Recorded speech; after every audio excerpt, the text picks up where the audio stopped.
Good morning, Miss Lewis. Right from the start, we're stepping into a tense moment. A defendant facing serious charges in 2 states. And Judge Fleischer? He's not one to take excuses lightly. Watch closely. This exchange quickly turns from hopeful to hard reality. Ma'am, you were wanted out of Missouri for receiving stolen property. Tell me, Ms. Oko, what did you guys want to do?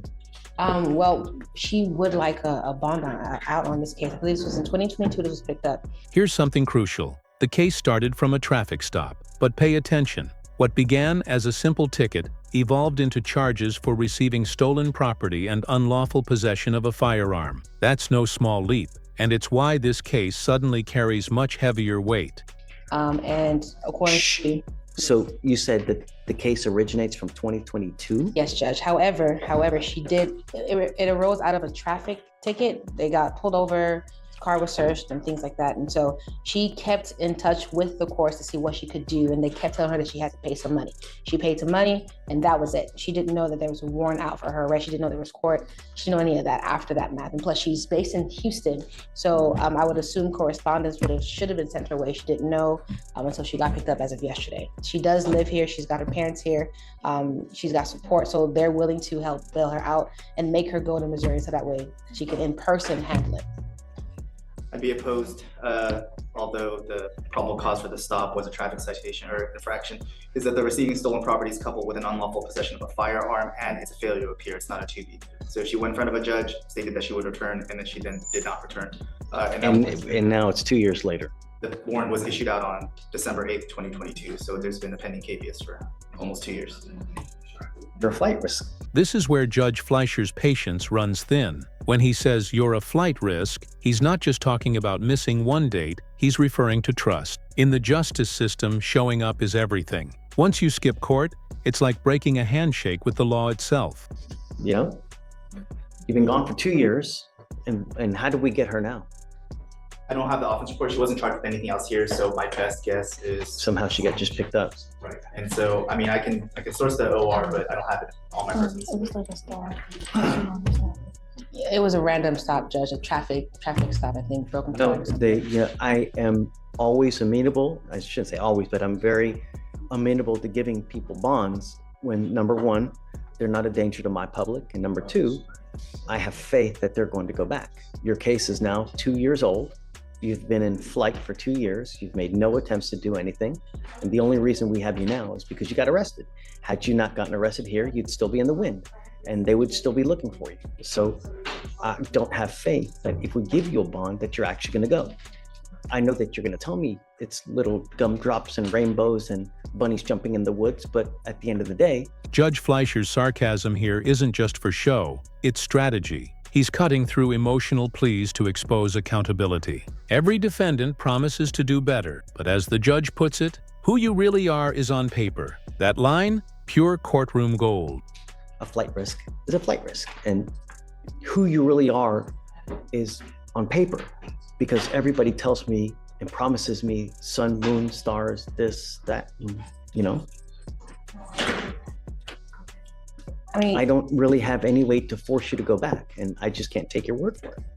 Well, Your Honor, she does work, and of course, getting a bond would, the incentive of receiving that bond back is one of the things that I've gotten some of my clients to do, to get that. As soon as they go and take care of their case, they're calling me, asking me how do I get my money back. It's more of an incentive for them. So at this time, like I said, she does have a base here. They're willing to help her out. They didn't know about this whole issue, and she thought she had taken care of it over the phone. Unfortunately, that's just not how it works, but she understands that now, and she's willing to go back to Missouri as early as next week to take care of this. But I don't have faith you're gonna go, you know? Day? For what it's worth, if it wasn't a failure to appear, I actually would have agreed to a bond, but the fact that she went in front of a judge, and the incentive originally from Missouri was the bond, so that should have been the original. And when you first came out, I was thinking to myself, you know, guys, it's not the worst in the world, it's not, you know, it's not a capital case, so to speak, but you went in front of a judge, you promised him that you were gonna go back, it's now 2 years later, and you haven't. I didn't go in front of a judge. I had called them and they said I didn't have to. They said all I have to do was pay it. That's why I just paid it. Post bond. right? on this Yeah, case? yeah, I paid everything that they told me I need to pay. I've never been in trouble ever a day in my life. I've been homeschooled my entire life, and this has just come up. So I just called them and I did everything that I had to do. I'll do anything I have to do to get out of this. I just want my life back. I have a business. And here it is, the emotional heart of the case. She's pleading for her freedom, her family, her future. But this moment raises the ultimate courtroom question. Can remorse outweigh responsibility? Let's see if the judge believes her. I have a family. Like, I just want to get back to my family. That's it. Any other prior criminal history? No, Your Honor. I mean, if the court wants to roll over today, if it just wants to call Missouri and talk to the prosecutors up there, or if she has a defense attorney up there. I mean, if it's an FTA, then presumably she would have had an attorney after the first setting before it was forfeited. So if you want to roll it over and talk to Missouri, I'm not against it, but I'm still opposed because it's an FTA. So if you want to do that? Oh, Wednesday. But what is she?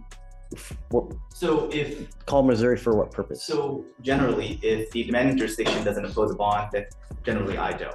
So I had that happen last week. Now, what day is today?